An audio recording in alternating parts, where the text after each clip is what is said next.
सोमवती अमावस्या हमारे जीवन को फलित करने वाली, सुख देने वाली, आनंद देने वाली, हम उसका लाभ अवश्य लें।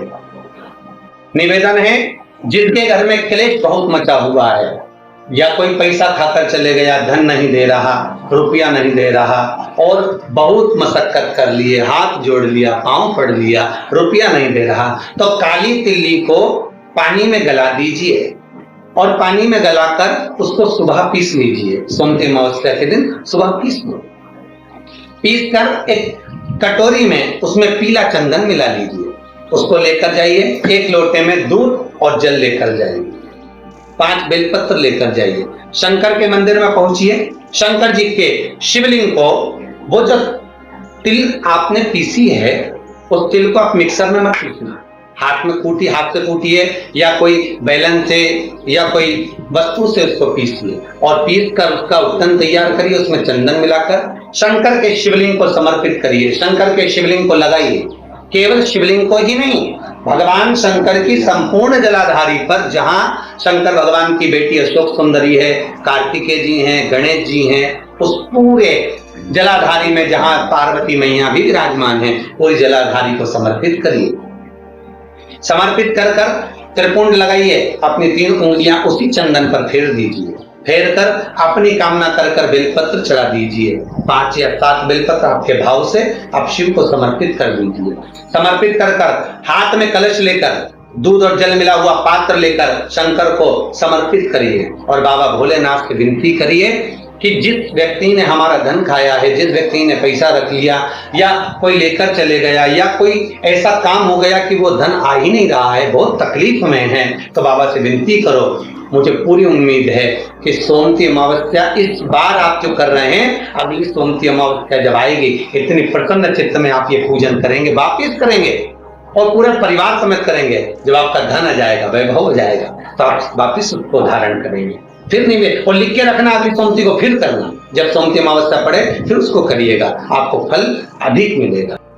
सोमवती अमावस्या का फल ही यही है कि जिन वर कन्या का विवाह नहीं होता, जिन लड़का लड़की का विवाह नहीं होता, जिन पति पत्नी में आपसी में टकरार चल रहा हो, अदालत तक बात पहुंच गई हो, जिस घर में शांति नहीं रह रही हो, आपस में क्लेश बड़ा मचा हो, ऐसी हो गया मन में कि अब ये तनाव बहुत बढ़ गया है, संबंध टूट जाएगा, तो निवेदन है, सोमवती अमावस्या के दिन आप भी सोमवती अमावस्या के दिन पीपल के वृक्ष के नीचे जाकर उस पीपल की पूजन कर कर उस पे कुंकु सिंदूर चंदन समर्पित कर कर कच्चे सूत के साथ परिक्रमा करिए।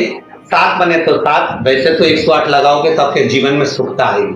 आप 108 फेरी लगाएं, चाहे दाने से लगाएं, चिरंजी से लगाएं, जिससे भी लगाएं, पीपल की पूजन करें, जल अर्चना करें। इतना निवेदन करता हूं कि आपके घर में अशांति नहीं हो सकती, परिवार में प्रेम जरूर करेगा। जिन कन्या और वर के विवाह नहीं हो रहे, वो सोमवती अमावस्या के दिन जाकर बाबा पीपल के पेड़ की फेरी अवश्य दें। 108 नहीं बने 7 अवश्य दें। पूजन कर कर, दिया लगाकर, घी का दीप प्रज्वलित कर कर बड़े आनंद में पीपल देव का पूजन करें। सोमवती अमावस्या के दिन पीपल के वृक्ष की फेरी जो लगाई जाती है वो खाली नहीं लगाई जाती, चाहे कच्चे सूत से लगाओ, चाहे 108 आप हल्दी की गठान रख लो, चाहे आप कमल गट्टा रख लो, चाहे आप सिंदूर की डब्बी रख लो, चाहे आप दाग चिरौंजी रख लो, पर 108 वस्तु होना जरूरी। निवेदन, जिस व्यक्ति को रोग बहुत हो, चाहे शुगर हो, बीपी हो या घुटने में दर्द हो, कमर में दर्द हो या बहुत कष्ट का जीवन निकल रहा हो, यहां तक कैंसर जैसी भी बीमारी यदि आपको है, निवेदन है, एक पात्र जल जिसमें पीला चंदन, पात्र के जल में एक कलश में जल लीजिएगा, उसमें पीला चंदन घोल लीजिए। पीला चंदन घोलकर उसमें थोड़ी सी काली मिर्ची पीस कर मिला लीजिए, काली मिर्ची को पीस कर डाल दीजिए और उसमें 7 बेलपत्र उसके अंदर डाल दीजिए। 7 बेलपत्र के साथ में 7 वृक्ष के पत्ते, कोई भी वृक्ष जो आपके पास में हो, 7 वृक्ष के पत्ते उस कलश में डाल दीजिए।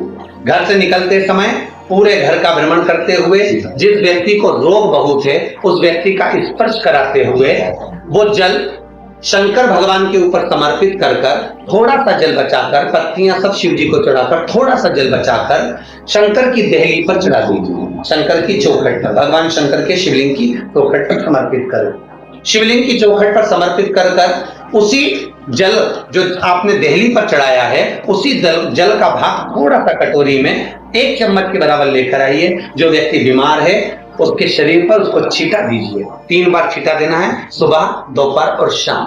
उसके बाद में बाबा विश्वनाथ से प्रार्थना करिए। शाम के समय घर के बाहर एक घी का दिया अवश्य लगाइए। मुझे पूर्ण उम्मीद है सोमती अमावस्या रोग मुक्त करेगी, अधिक फल आपको प्रदान करेगी, सुख का अनुभव कराएगी, आपके जीवन का कल्याण करेगी।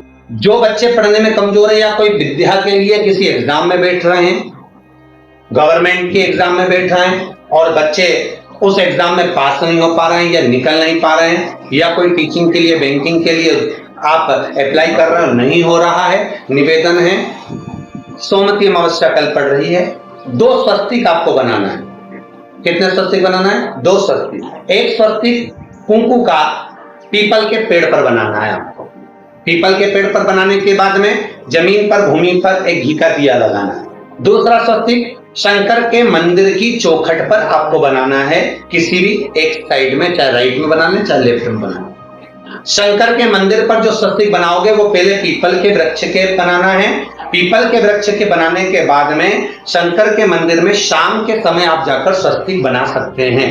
दोपहर से लेकर शाम तक कभी भी स्वस्तिक बनाएं और एक घी का दिया वहां रखा है। बस इतना याद रखना, पीपल के पेड़ के नीचे जो स्वस्तिक बनाओगे वहां जो घी का दिया लगेगा उसमें गोल बत्ती लगेगी, फूल बत्ती लगेगी।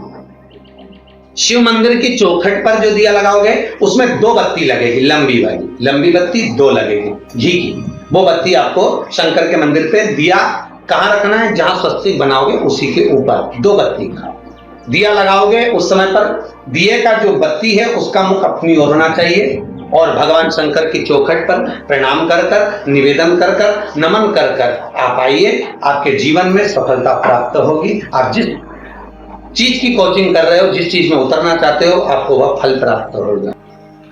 शिव महापुराण के अंतर्गत या लिंग पुराण के अंतर्गत या नर्मदा पुराण के अंतर्गत, नारद पुराण के अंतर्गत हम जब सोमती का महत्व श्रवण करते हैं, कई बार आपको हमने शिव महापुराण में भी सोमती अमावस्या के महत्व को समझाया है कि सोमती अमावस्या का महत्व क्या है, सोमती अमावस्या का लाभ क्या है, हम शंकर की कैसे आराधना कर सकते हैं, हम शंकर को कैसे प्राप्त कर सकते हैं, शिव को पाने का तरीका क्या है। इतना सुंदर योग, यहाँ तक कि कभी इसका योग बन नहीं पाया